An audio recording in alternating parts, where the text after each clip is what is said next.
Welcome to the In Between Rounds podcast. I'm your host, Lane, and I'm on a mission to train around the world and have real conversations with coaches and fighters who live and breathe the sport.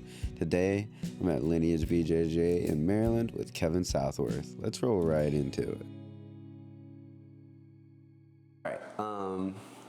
So Are we both or no? That's why I said we can't do the fucking casting couch. We're here today on the In Between Rounds podcast with guest Kevin Southworth out of Lineage BJJ St. Mary's, or where is this place? Like St. Mary's. St. Mary's in Maryland. So this is my sister gym. So I train at Calvert MMA. This is the same owner, but the head coach there. Mr. Kevin. So I tried getting some information on you about your accomplishments, and I didn't get much besides apparently you were a terror in the local in-house tournaments. Yeah. So a lot of stuff I did, when Smooth Comp started getting big, I was still doing tournaments that hadn't caught on to it yet. So, white, blue, purple, I was still local here. Yeah. But Smooth Comp hasn't caught on. So, I think my record on Smooth Comp is 0. It's I don't have a match on Smooth Comp. So, and then I do local in-house tournaments too. White belt, I think I lost one no-gi, which is kind of skewed because I wrestled. So I did white belt tournaments as, white belt, and then blue belt. My first one, I got promoted on a Monday, competed Sunday in a blue belt tournament. I think I had 23 matches. Oh, Jesus. Yeah, the 2 I lost to got their purple belts the next week. Okay. So, and then purple, I had my torn pec. I think I did only 1 or 2 tournaments at purple. Never competed at brown because I started coaching and getting older, kids and stuff. And then black, I haven't yet. I wanted to compete, and I was training to get back in shape to compete, and then I dislocated my knee, sidelined me. But I'm feeling good, and I think I want to start doing at least the controlled combat, the money divisions or whatever. Okay. And then you've wrestled for how long before this? I wrestled for 4 years. And it obviously translates over well. I wasn't anything crazy wrestling. I placed high in the conference. I guess 3rd my freshman year. Nothing crazy though. My sophomore year was probably my biggest accomplishments. This accomplishment just because I beat someone who beat our kind of star wrestler the year before, so he graduated and I went against him. It was one of my first matches of my sophomore season. I ended up beating him on point, so that was huge. And that guy was, I dropped the weight class for that one, so I went from 215 my freshman year to 189, met him there, beat him, so that was, huge. Senior year, or I guess junior year, I ended up tearing my MCL, my meniscus, and then senior year I moved down here, but we're still going to school right outside DC at McNamara, so I my wrestling kind of suffered there. Okay. So. And then you went into jiu-jitsu and you got your... I played rugby in college. Oh, God. So I got into powerlifting, mainly to strengthen my knee. I was playing lacrosse. It's college, I'm not going to do a sport, so I was I'll just start lifting heavy, screw it.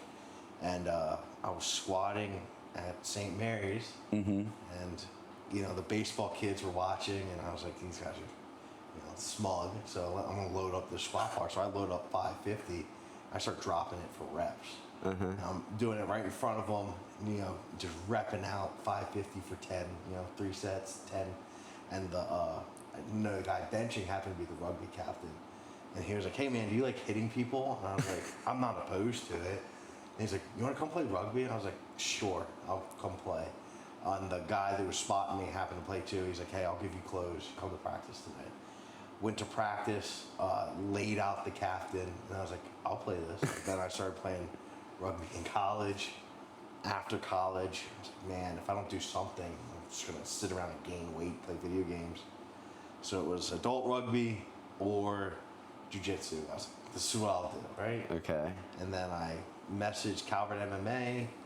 I was hey, I'm thinking of coming to try out. So one Saturday I went to Pax River rugby, and I was still young enough. I was 27, where I wanted to be serious about whatever sport, and nothing against them, but they were a little less serious than I wanted to be with something. And then the following Saturday I went to Calvert, And I got paired up with this kid, Dean, and went through the classes, self-defense class. And then we got to open. Good class. Yeah. The kick, horns, all that. And then, we got to open mat, and someone was like, "You want to start standing?" And I was like, "Yeah, I do." And Mike Tran, across the mat's like, "No, it's his first day," and I shoot a blast double, take the kid down. Oh, because you've been obviously wrestling. Yeah. And I remember hearing Seth yell at Mike, was like, "He wrestled, he's fine." Then Okay. after takedown, I was like, "Oh, yeah, he's good." And then from there, that was Saturday. I think I signed up. I skipped work on Monday to do the day class. Came back for the evening, and then I was hitting 2-a-days for a while. Sometimes I'd hit the morning workout, help coach, do the open mat, go home, eat dinner with my wife, then come back for the evening The class. bug hit you. Yeah, so I was training all the time. And so you're a black belt now. Yeah. How long did it take? I got my black belt just shy of 7 years. Just shy. Yeah, I got it in September, where that October would have been 7 years of the mark. Okay, and you're going to be the first actual black belt on this podcast. So congratulations. Awesome. You got to set the bar here. Oh, no. So you've been given this prestigious name. Oh, God. The nickname? Yeah, the nickname. And you got this picture. Yeah. And it's all over our gym. Is that Calvert too? Yes. Oh, nice. Brazilla. Yeah. So how did you get that great name? So there's a kid, James, here. And at this point, like, my beard was growing out. I hadn't cut my hair, so I'm just looking grizzly. And, James isn't small. I say kid, but James is like my height, 190. So. Okay. So I'm just rolling with him, and he tries to cartwheel past, and I just maul him. He's like, "Geez, you're like half grizzly bear," and he goes to like run, and my arms are so long that I catch him. And he's like, "But you're half gorilla," and then he called me Brazilla, and I thought it was funny, and then it kind of caught on, and Jim caught wind of it, and was like, "Hey, can you get Justin to make a caricature of it?" Oh shit, Justin did those? Yeah, so Justin Woods makes that caricature. Okay. Jim loves it. Yeah, Tells he me to loves pay Justin for it, and so I paid for it. You had to pay So I had to pay for it, and then now it's up on the He's like, "Hey, I told Justin to make this for you. Pay for it." Yeah, that's how that came around, and it stuck, and whatever, man. Like, Yeah. You got the kids here like it; they think it's cool. The adults make fun of me, whatever. Yeah, of course. Walk me through the journey to black belt for you, as being a wrestler and coming from that. Overweight. Upperweight. So white belt. I think I was training like 3 weeks before I was like, I'll go compete. It's like, screw it. Let's get out Okay, there. similar to Jack actually. Yeah, so like I just kind of quit. went out there. I did my first competition, obviously no stripe. Yeah. I get up on points. I know how to play points from wrestling, and kid puts me in spider guard, and I was like, Gi? Yeah. I was Yeah. like, I don't know what the fuck this is. So I grab his pants. I look. We got 30 seconds left, and I was like, "Hey, buddy, I hope you like your knees." And I just shoved his knees to his face and held him there, kind of act like I was moving to win on points. I was like, "Oh, I can do this. This is easy." Yeah. So, and then, white belt. I didn't really. You didn't struggle because No, and I don't know. Actually, I don't remember any point where I struggled through coming up the ranks. 4-year wrestler. And not even that. I think it was just kind of like how I kind of am mentally. I was always like, I don't need to struggle. I'll just go to the coach. So whatever they showed, I started using through white belt, and then my climb, and people. I didn't take classes with Jim. I took a lot of my classes with Seth. Nothing against Jim, it's just kind of how it lined up, right? So, but Jim was the one promoting heavy at the time. So I was sitting at 4 stripe for a while, and then we had an in-house tournament, and Jim watched me compete. And he was like, "Why the fuck is he sitting here? Like, we look kind of bad that he's sandbagging walking through everyone." And then, they promoted me to blue, and I started walking through people. And again, I wasn't doing anything special. I was just like, here's what they taught me, here's what I do. I'd go to tournaments, and I don't have any ritual. I'd lay down in the corner, I'd put my head in my backpack, I'd sleep just like I did in wrestling. Yeah. Tell my wife, I was like, "Hey, if you hear my name, wake me up." Kind of twist my back, get out there and like have some fun. I talked during my matches, man. Like nothing really bothered me too much. And then, blue, I hit blue 3 strike, then COVID hit. And then we were training out of a garage when we could. We come back to the gym, I get my purple, and I was kind of like, oh shit, like purple belt, it's kind of for real. And I was like, well, let me kind of figure out how to get people to play my game. And, white belt, I'm smashing because of wrestling. People are kind of, hey man, you're being too aggressive. And I was like, oh, well, you can't stop me. Well, that's your problem. And then blue belt, I actually switched and didn't play top anymore. I started playing guard. I need to get better at guard. Kind of like a John Danaher approach, where it's where I like just it starts from the bottom. Yeah. And then go through purple and realize I kind of like my Z guard, K guard, and stuff like that. I like De La Hiva. So I just started, how can I funnel people into a game I want? And that's just kind of how I went through my purple, how to bring people into what I want to play. And then towards the end of my purple, someone was like, oh, you play so much guard, bet you can't play top. Sure. Then I went back to playing top, and how can I mix the two? Yeah. And then I went to brown, and then I started coaching, and then I explored everything. So you didn't even start coaching till brown? Like no kids? I helped with kids. Yeah, Okay, I started helping with kids when I was a 2-stripe white. Okay. But with adults would ask me a question. I'd be like, hey, you pay that guy over there. Go ask them. Like I guess kind of like an ass, but I just didn't help anyone. Yeah, you never helped me. Yeah. When you were a brown belt. Yeah. So you just laughed and sat in the surfer position. Oh, yeah, and then boom, and I was like first month. Yeah, and that's like, and I did just kind of like not mean malicious. Yeah, like, it was you fine. suck, but like it was just I like, get in position, I do kind of giggle and laugh. Yeah, you get a giggle. Yeah. You don't want to be there, but yeah, stuff like that. But yeah, and then I started coaching down here. I think it was a 2-stripe brown. And then it was like, okay, do I know jiu-jitsu? Like, do I really know jiu-jitsu? Like, I know I can beat people, but do I know it where I can teach? Yeah. And then I kind of started getting to like, man, my coach was, a brown belt when I started taking classes. Am I as good as what he was? And then I kind of learned like, well, I can start teaching jiu-jitsu how I want. Like, I don't want people to just know like, here's move A, here's move B, here's C, D. That's the lesson. It was like, here's move A. We get these reactions, or we're doing this because, and then this opens this window, and then that, like, in my head at least, is like people's jiu-jitsu could kind of grow. And in my, you ever play StarCraft? No. You never play StarCraft? Great. I know what you're talking about. So like, there's a race, the Zerg, and they can only grow on this like slime they put out, right? And that's what I always kind of thought my jiu-jitsu was. I'm a dork, nerd, so. And that's what I thought. So like, if I can start growing this way, maybe it'll open this offshoot over here. And it's like, we have this our home game, but like people start developing lasso. And it's like, well, lasso kind of leads to this over here. So they start filling out their own map. And I just kind of weave into like, this is how we can get here to here. And that's how I always wanted to teach jiu-jitsu. Okay. That's how in my head, like. So as they walk their path. Yes. And they get to a point of fuck, like I can go this way or this way. Yes. You step in and make them walk, help them walk their path. I'll tell you, a lot of my questions, unless I show like, oh, why am I finishing this move? A lot of the ones the students give me are more like, hey, I'm getting to this position, but they shut it down from here. Well, let's freeze frame. Where's our space at? Or where's a weakness in them that we can get? Do we see the back of the arm here? Well, maybe we start crawling towards the back. Like, is there gap in hip space? Well, maybe we need to come back underneath them and get back to our guard or something to start over from home base.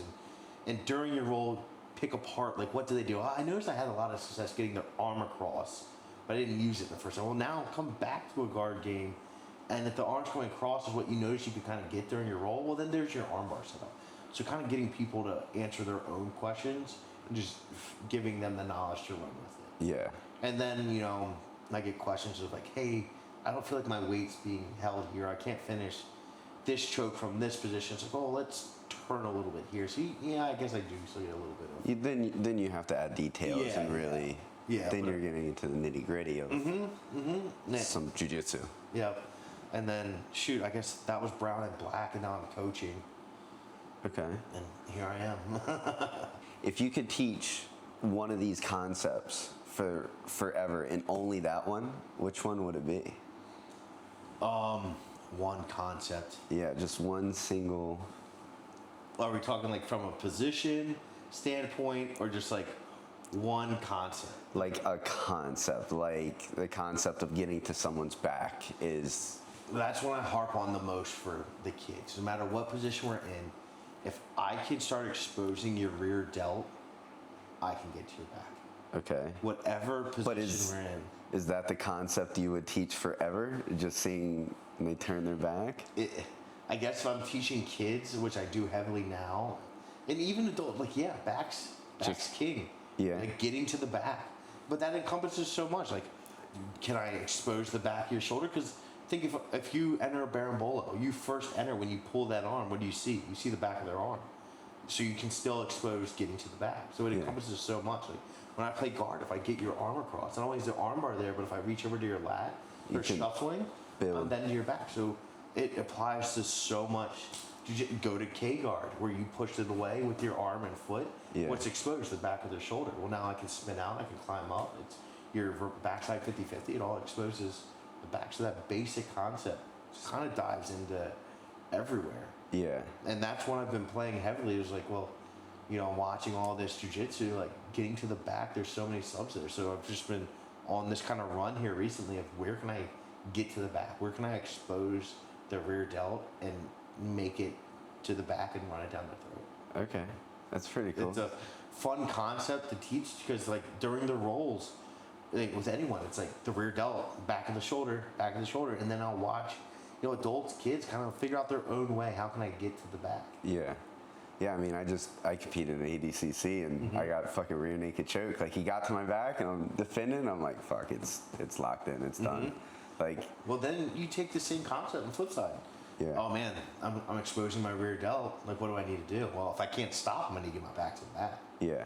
Or am I being foolish and putting my hand where it shouldn't be, where I need to get it back in? So, you know, you can take that one concept and apply it on the flip side. How to not show your your back. back. Defending better. Yep. Yeah. Okay, that's a good one. All right. Yeah, I'm actually, you know, not just all muscle. You know, I actually got some. You got some technique. Maybe the black belt's real. There's a couple things I can teach. How many stripes are on there? That's not yours. That's not yours. No, I got my instructor stripes.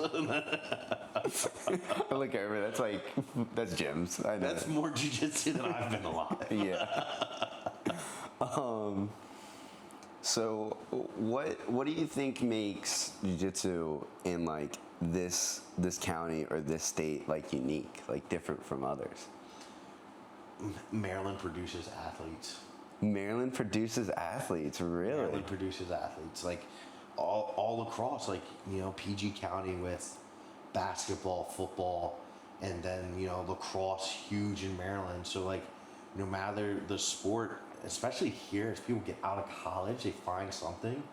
They find jiu-jitsu, and we're getting athletes to dive into it, right? And once we start getting more and more athletes, it's gonna be, I mean, we're seeing it, right? With like the Rotula brothers, they're athletes.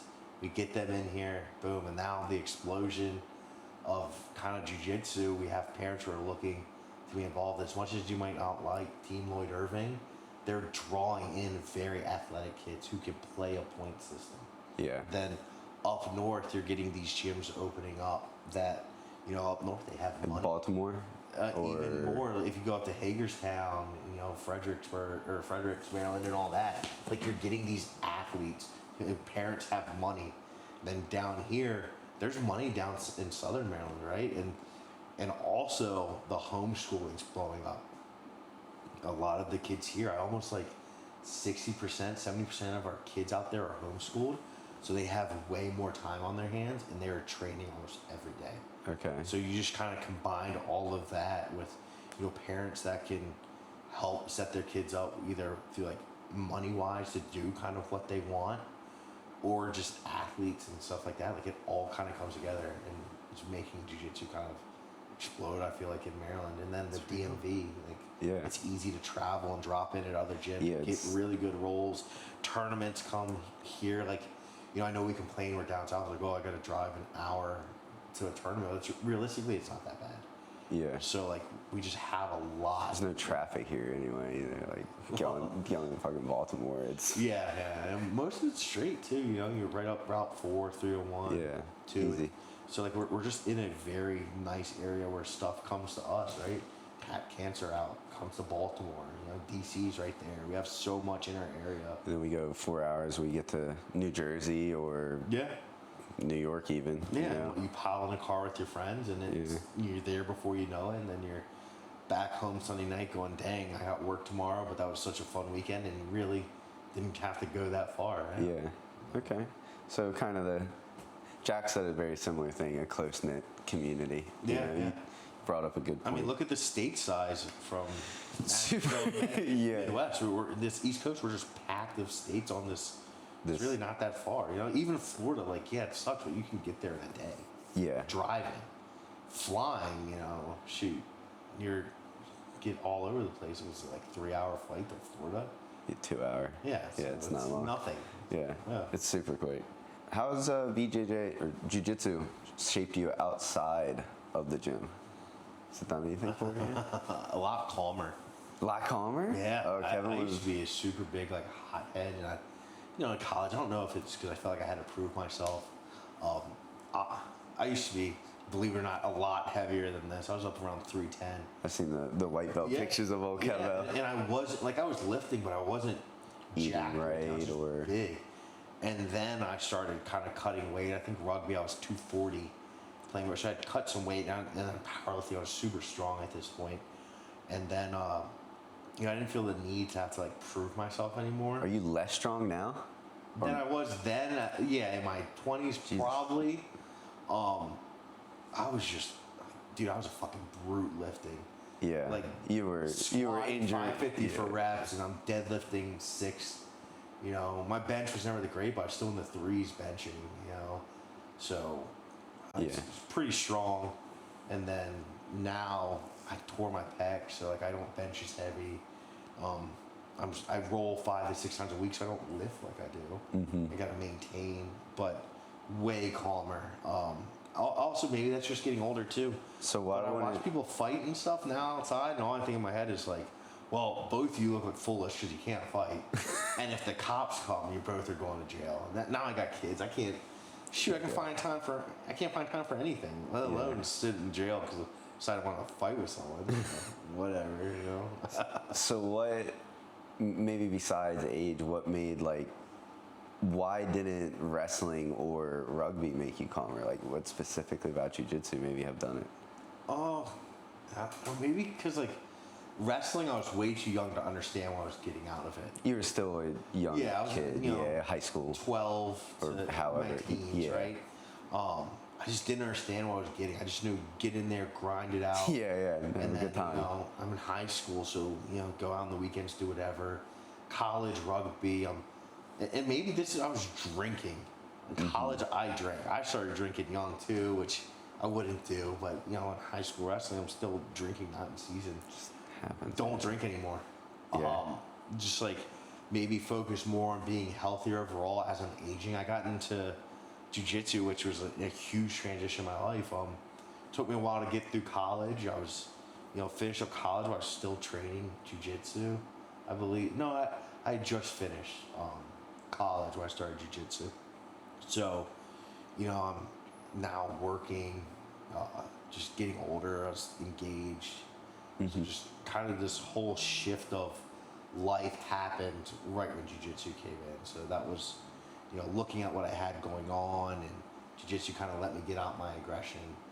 Okay. So it kind of, I don't know if jiu-jitsu did it or just kind of time. My life kind of went through the natural progression, and jiu-jitsu was there to kind of help tame it a little bit, guide me through it. But yeah, definitely not as much of a hothead. Okay. Even in here when I roll with the spazzy white belts and stuff, like, yeah, it's annoying, but I feel like I still deal with it. It's part of it. Yeah. At least you can fucking I'm out. big. Yeah. I'm big enough to where I can. When they start getting spazzy on me, I'm like, oh shit. Yeah. I mean, And it's skill definitely a level. benefit, you know. Yeah. I tell everyone I'm 5'9", but I'm not 5'9". You know. What are you? I've actually never had my height checked since freshman year of wrestling, where I was 5'9". You're probably like 6 foot. 6'1". Yeah. Well, everyone around me who says they're 6'6", I'm taller than. Yeah. So imagine I'm 6'6", and I'm about 245, 240 right now. Yeah. So I'm not the smallest guy, not the biggest, but not. Shut the fuck up. Yeah. So what, going on with that, what do you think jiu-jitsu's like taught you about life instead of grew you, taught you? I mean, just sometimes when stuff sucks, it does get better. Yeah. Same with jiu-jitsu. You're caught in a position, say like mount. Maybe you're not getting tapped. Does it suck? Absolutely. But it can get better, right? You can get out of it, make your position better. Kind of the same in life. Like there's times where life sucks. It's really beating you down, but it eventually gets better, right? Or you work, put in some effort, it gets better, right? You can let it beat you down, you can give up, but you know, kind of, I think that kind of mirrors each other pretty well. Like, kind of get a little grit in your life. Yeah. Add a little grit is a perfect way of describing it. So how do you balance and teach everything now in this phase of your life? I mean, you said you have kids, you have... Well, it being my job helps. Okay, yeah. There's definitely tough points of it, right? Because I'm here in the evenings. So, you know, unless I take a day off, Monday through Friday, I don't get to put my kids down for sleep. Mm-hmm. Don't get dinner. Yeah, so that does suck, yeah. So I try to make 4 up on Saturdays and Sundays. I'm the one putting them to bed, eating dinner, spending the whole day with them when I can, when I'm not coaching. But I don't have, during the day, I'm at home. So, I get to spend all day with them.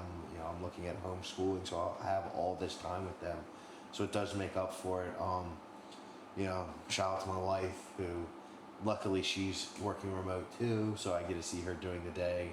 Mm-hmm. And then she stays up. We hang out in the evening a little bit. But it's definitely a challenge. It gets different because we're catering to the customer, which they're at work during the day, so I have to can't have day classes as normal because they're going to be at work. So. Yeah. It's a little tough, so it's hard to balance that. Nice thing though is, my son is now doing jiu-jitsu. So okay, you got him in here? Yeah, so he started at 2.5. He's already bigger than me. Yeah, he's huge. He's gonna be bigger. Probably, than me. right? Yeah. But 2.5, I started him in the mat munch, so we're just kind of moving, and then now he's 4, about to be 5, and he's escaping arm bars and putting pressure and stuff, playing butterfly guard. So it's cool. It's crazy to see. Butterfly is actually really cool for 4 to 5. I'll tell you, I don't put pressure on him. I have mats at home. I'll run through what we're gonna do that day with him, but outside of that, keep it fun. It's just kind of beating each other up, right? Yeah. So we're just kind of going through the motions and just like, hey, buddy, you don't want to show me your back. So like, and now my daughter's 2.5, so she's kind of getting down there rolling with him, and he's telling her stuff. And got a third one on the way, so busy. Yeah. So you definitely have a lot to balance. Yeah. What do you want people to understand about? No, we won't do that. What advice would you give to someone just starting their jiu-jitsu journey? Just starting. Just starting. Trial day. What do you tell your students when they come in? The hardest part's already over. Walking through the door is the hardest part. Because you don't know what you don't know. So there's all these scenarios running through your head.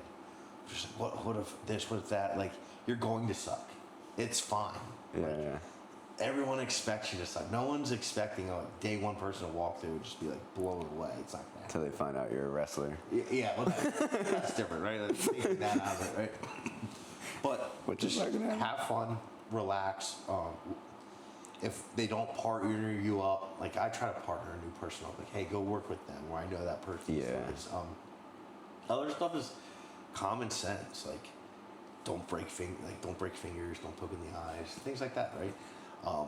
I can sit here and say don't be a spaz, but that's hard too. Like, they don't even know what a spaz is. So, yeah. You're kind of looking to your colored belts to just kind of keep them in check. But even if you don't roll, just you already got through the hard part. Just try to relax, go through the moves. So you fall in line with the people who say the hardest belt to get is the white belt. That's the hardest one to accept, maybe. Okay. Because you got to walk through it. It might be the scariest, right? I don't know. Before I came in, like I looked at Howard MMA and I was like, maybe, I don't know. And I finally accepted the email. I was like, I gotta go. I'm just gonna go. What's the worst gonna happen? I don't like it. So it is hard. Every belt has its challenges. Like, yeah, it's hard to show off, but then you're just getting your ass kicked. So yeah, it's hard to keep coming back. But then there's different problems at every belt, so they all got their own. Yeah. What do you think each challenge is for each belt?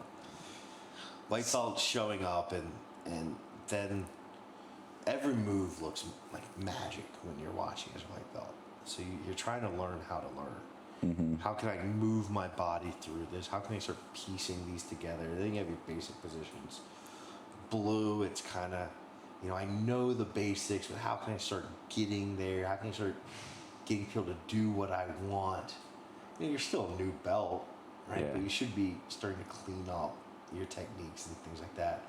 Purple, you got to have a game. So you have to have that knowledge where it's like, I can start dictating this role, right? So you've accomplished the blue belt cleaning up. Yep. So, if you're looking at like learning like white belt, your ABCs, blue belt, your sentences, or your words, purple belt, your sentences. Chaining all this you learn together. Well then, brown belt, now you need to start speaking in paragraphs. You need to start having rebuttals to moves. You're basically waiting for your black belt. So you're not only running through your paragraph, but you're teaching people how to do this as well. And then you get to black belt, and that's your story. You do whatever you want. You're writing whatever you want. You're fiction. You're nonfiction. If they're not a good, there's a skill gap. You hit stupid stuff on them just because you know the mechanics of the moves.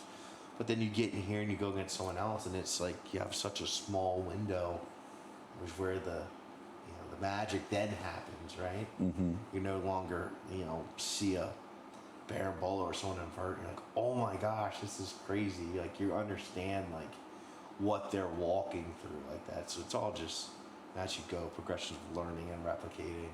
Okay. And what always made it easier for me is like when you get past seeing the whole move, that's amazing. And you're like, the hands do that, the legs do that, so I can move like this. Because, move was always shown 3 times. This is what the hands are doing, this is what the arms are doing, here's the move as a whole. This is how I watched the instruction. Then things just piece together. Because then it's like, oh, my hands are, because as you learn like that, my hands and legs do that, my body moves that. Well, that movement, it's replicated in this move, and then you start chaining things together. Okay. So that's always made learning easy. That's your way of learning. Yes. Interesting. Mm-hmm. That's actually just a good question. Like, what's the way you learn? So I guess this section is a little bit more rapid fire, just kind of hitting a bunch. So your favorite technique right now? My favorite technique? Yeah, just doesn't matter. Just favorite one. If it's a mirror lock. Mirror lock. It's everywhere. I love it. Mirror lock. Yeah, because as people reach for their underhook, if it's not deep enough. Yep. And my little short arms can't. Yeah. And a lot of it is I catch it with my hips. My arm's just the placeholder. So Okay. it's easy. This one's a little more complicated, but it is made to be rapid fire. Most overrated technique, and then there's the opposite, underrated. Most overrated technique? Yeah. This is probably just an in-gym thing, but it's probably the baseball bat joke. Oh my God, that's funny. Jack underrated. Yeah. I just find the most overrated for in this gym. Sorry, Jack. Yeah. I mean, he just hit it at ADCC though. So. I know. Yeah. Underrated. Underrated. Clamp guard. Clamp guard? Mm-hmm. All right. Just in general, no attack, just that position. Mm-hmm. Clamp guard. It's very strong. Okay. I won't do that one. Biggest mistake you see practitioners make?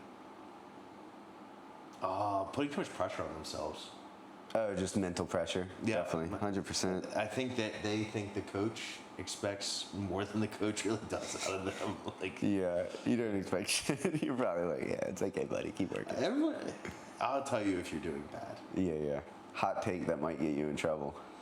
Hot take that might get me in trouble. Yeah. Oh man. Man, you might have stumped me. Gotta have a hot take about the BJJ community, the jiu-jitsu community that gets you in trouble. The legs aren't that cool. Leg locks aren't that cool? Yeah. Cool. Porter's coming around the corner right now. He's so grinning. Leg locks aren't that cool. What's like a underground techniques / tactics that work but aren't formally taught? So like fucking asshole jiu-jitsu shit. Like Seth put in the head to the bottom. I always remember that one. Just that Seth put it right here. Chin in the I know when I hold side control, if there's spazzing, I'll dig my chin in the ribs a little bit. Just stuff from wrestling. Head under the chin. As I'm transitioning, man, I'll put my hand on the throat. Okay. And I'll push the face away with it. Dirtbag moves that. I mean, but the fundamental of getting them to look away, that's a core concept of jiu-jitsu, right? Yep. I mean, we're not making friends out there. I'm not out there to hurt someone, but like some of it's a little. Supposed to train, you know. Yeah. When I'm going for dorsal and step over arm bars, I do put my elbow xylophone to the soft. Right. I do. Use the body. Yeah. Some underground black market techniques here. Let's see. Okay, here's a deeper one. We'll get away from the asshole shit. A student that inspired you. So one of your students that came in from kids to adult that was like, I need to be a better coach, or I need to do this or that, whatever it can be. So I haven't had a kid do that, make the transition through it. I got a couple I can shout out. One, my son, watching someone so young go through the, how hard jiu-jitsu can be and just doesn't let it get to him. He just, doesn't even care. He wakes up every day. He's like, what do I got to say? Oh, jiu-jitsu? Oh, cool. See you there. Like, it's whatever. Other kids, there's a girl out there named Ava, absolute animal, doesn't really complain, always wants to get better. I got two other girls, Anna and Maple, who are here almost every day grinding it out. I mean, there's the kids across the board just are so good here. I don't really get a lot of, hemming and hawing from them. They're just here to grind it out. Adults here, everyone kind of has their moments. People where I didn't expect much, I watched their game grow. You got people like Mateo, who's an absolute freak in size, who still in here grinding every day through jiu-jitsu. And then on the other hand, you got people like Fender, who, he's not the smallest guy, but he's not the biggest, not the most imposing, but he has a very threatening game of butterfly and things like that.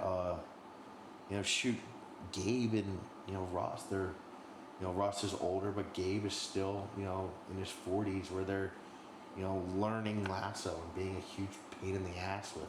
So I don't have one superstar student. I try to look for something in everyone and kind of cater to it from there, just help it grow, Okay. So I can't pick one student. Yeah, so that's fine. Yeah, that's cool.